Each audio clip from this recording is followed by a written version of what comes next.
Okay, Patrice, here we go. Thank you so much for including your post. So I think that there's a little bit of a misunderstanding of exactly what this discussion board is looking for. So you're saying your biggest challenge is trying not to control the app as if you were the only customer.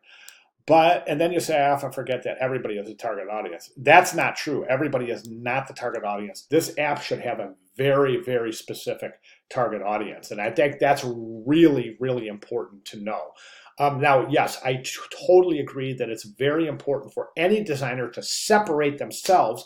I shouldn't say that. I shouldn't say separate themselves, to display empathy to the target audience. That's why we do so much research on target audience. So as a designer, we can understand the needs and the wants and expectations of that target audience, right? So that's really important. It's called empathy, and we'll get into that next week.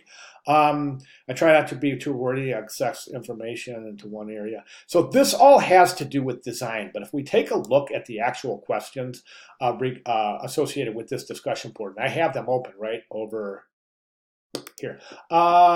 This all has to do with user testing. So you need to get your user testing done, which means your paper prototypes need to be done. Your app should be designed at this point, right?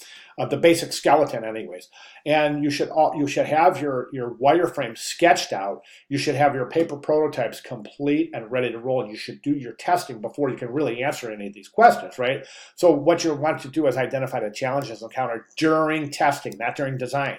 Explain the most beneficial data you collected during testing and what could you do differently to improve the testing process. So what I would like you to do at this point is, and forgive me if you've already done your user testing, but if you haven't, go ahead and do your user testing and then base the answers to these questions on your user testing. And if you can only get one or two test subjects at this point, it's not great, but it's better than none. So go with it. But really, you can use anybody at this point.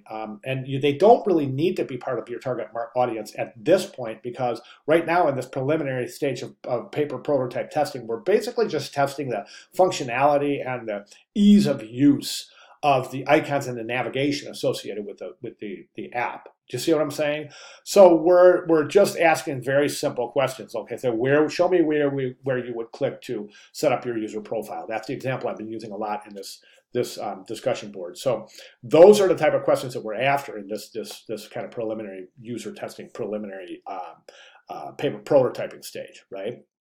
Okay, so go ahead and get your user testing done, and then go ahead and repost, including information on the testing process itself, okay? Patrice, if you have any questions at all, please let me know. I'll be glad to make any necessary clarifications.